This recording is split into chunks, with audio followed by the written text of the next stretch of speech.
This week we're covering gardening. Next week we're covering PMS and menstruation. So we've got some really great oils and options for that, effective solutions.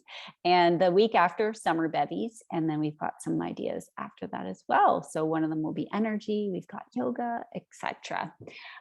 So I'll start off. Some of the top oils for gardening are actually around helping you function in the garden.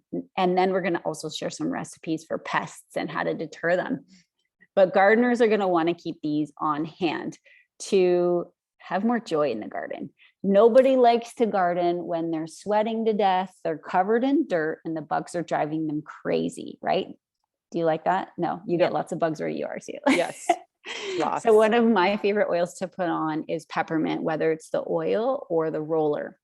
And this is a great oil to use to cool you down, as we've talked about a number of times. And this is going to be an absolute oil that you're going to want to keep in your summer stash with you, your purse, your cottage bag, or whatnot.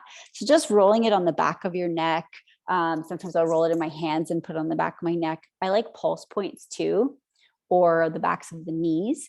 And this is, and the chest. And this works in a number of ways. One, to help you cool down, especially if there's a nice breeze or if you need to spritz on a little cool water. And also peppermint is a bug deterrent, like we've talked about before. What about, I'll cover the first three, Candace, and then you can cover the next three before we dive into recipes. Good. Lavender is another cooling oil as well. So you can use the oil or the roller. And if you get any sunburn, so shoulders, neck, we want to make sure we're wearing hats and sun protection, natural based sun protection. But lavender is going to help us with our sunburns. It's a very soothing oil for the skin to help calm and heal after too much sun. Terra Shield, if you guys aren't familiar with Terra Shield, it's our outdoor blend, our bug repellent blend, and a little spritz of this in your hands. I don't like spraying it because it wastes it, in my opinion. So I spray it on my hands and then I apply it to exposed areas. So usually around the feet and ankles. I try not to garden in flip-flops anymore because my feet get really dirty. I try to keep actual shoes on. Like, oh, this is embarrassing. Terra Shield around any areas that are exposed. So how about you, Candace? So we use Terra Shield and peppermint and lavender all the time.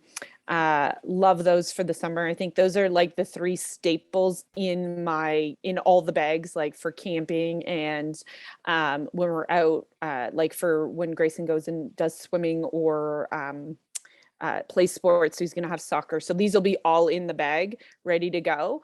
So they'll be great. The next couple of things we're going to talk about all have to do with these are more application, too many's as Wendy has written out here, but Purify. So Purify is a really powerful oil that people don't reach for all kinds of other things. I know, like, I love Purify because it, like, if you've got a dead body, it will take the stink out. It is that good for all the stinky things, for purifying the air. But Purify is also great for bug bites. And it's great for healing, but mostly for that itch. It gets that itch out really, really well. And as much as I love lavender for that, and possibly peppermint, you can use lavender and peppermint for that as well. I love Purify. This is my go-to. I usually create a little roller so that it's diluted, and I have it with my Terra Shield all the time, so that when bug bites come up, you can just roll it right on, and it is great to help. They don't get itchy, they heal quicker. So good. The next is Correct-X. So if you have kids, you will know why Correct-X is a go-to for anybody in an active family. But in gardening, you know, we sometimes scrape ourselves. If you've got thorny plants you're dealing with, you're going to end up with some irritations, you know, maybe a rash, you know, if you skin your knees, whatever it may be in the garden. Correct-X is great. It's your all natural polysporin, and it's going to help with those irritations, anything you do to your body that you probably shouldn't have done, the bumps and bruises and scrapes. Slivers. Right? And then last but not least, I know this well, that your muscles ache when you've been in gardening all day. You're usually using muscles that you don't regularly use throughout the year. You usually are in a lot of heat. You're out in the sun. Your body just has a tendency to ache a little bit more then. You're usually out too long. So Those deep, last weeds where you get the burning in your shoulders. oh You're my like, goodness, just a right? few more. Mhm. Pulling all those, squatting all the time. So deep blue is going to be great for all the aches and pains after you're done the gardening. Now, here's a quick tip. If you are known, like I have bad knees, so certain squatting positions being down in the garden, I know that my knees are going to be sore. So what do? I put my deep blue on first. I put my deep blue on Me too. before I go outside as a preventative measure. So if you have known bad aches and pains in your body that come up that you live with on a regular basis, put your deep blue on before you are active, and ensure that you to ensure that you're supporting your body while you're doing it, and you're more likely to not be sore the next day when you're using your preventative measures with your oils. Yeah, absolutely. And you'll keep cool. And Yes. the bugs don't like the smell of deep blue. So it's bonus. And in place Oh, I of know. this one, guys, you can also use the deep blue stick.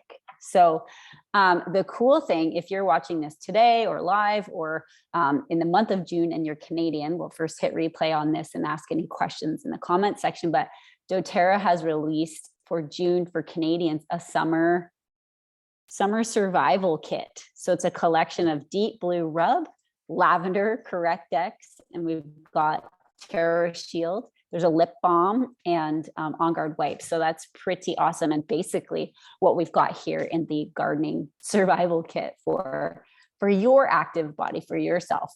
So pretty cool. Check that out if you're watching this in June and you are Canadian. So now we'll switch over to some recipes and break down some oils that are helpful in pest prevention in your garden, because there's nothing more annoying than having pests or critters eat your vegetables after you've gone to all this effort. So you might want to take a screenshot of this. There are a lot of oils. There's a lot of oils that cross over. So in most recipes for pests like spiders, aphids, ants, and beetles, slugs, you'll see rosemary. So rosemary is a great vegetable garden oil to have on hand. And basically you can combine any of these oils for the different pests. And I just put them in a spray bottle. And I'll say I use pretty much most of them, 5 or 10 drops of each. And this is going to last quite some time. And then just spray your plants down with water with the spray to keep them out. So spiders, any mints, we were discussing this yesterday, right, Candace? Mints like peppermint and spearmint are great ones to keep on hand. Bunnies don't really like the smell of those either if you've got lettuce. Pretty sure deer don't like them if you've got more wild animals on your property. Slugs is another one that can creep up in your garden, cedarwood and rosemary. Aphids, oh gosh, those little, they just like demolished some of my plants a different year. Dang it, I was away at the cottage and I came back and anyway. Ants really don't like spicy things like clove or rosemary or cinnamon. Mosquitos, yep, but in that recipe I would actually forego the cinnamon because cinnamon on your skin in the sun would be a little bit intense. But cinnamon those are on some plants is good. Cinnamon on your skin is not so much. Not so great. It's a little bit hot. Hot stuff. So 5 to 10 drops in total of them, depending on the size of your spray bottle, and spray liberally. One recipe that's not here, I love a pollinator attractor recipe. Each year I post it because each year I use it, but I just fill a bottle like this of, excuse me, pups, wild orange and water. And I just spritz things like the bulbs, the heads of flowers like peonies or other blossoming flowers, because they attract pollinators like bees and ants to them. And that's going to help the plant thrive. So my dogs really want to go outside. I'm going to spray them in a minute. Listen, you guys. It's been raining, so they haven't been out. So those are some recipes for you guys. If you have other ones that you've found to be effective, let us know. Do you want more recipes? Do you have anything specific that you want? One of the things Candace and I chatted about was companion oils for plants. So just like you can do companion planting in your garden, plant certain things with certain things and avoid certain vegetables with certain vegetables. I've been doing a lot of that reading. In fact, I have my whole garden book right here as I go to plant, but things like spraying basil or having basil around tomatoes is very helpful, helps them grow. So you can just simply Google that if you want, or we can try to find some companion planting recipes and post them in the chat thread.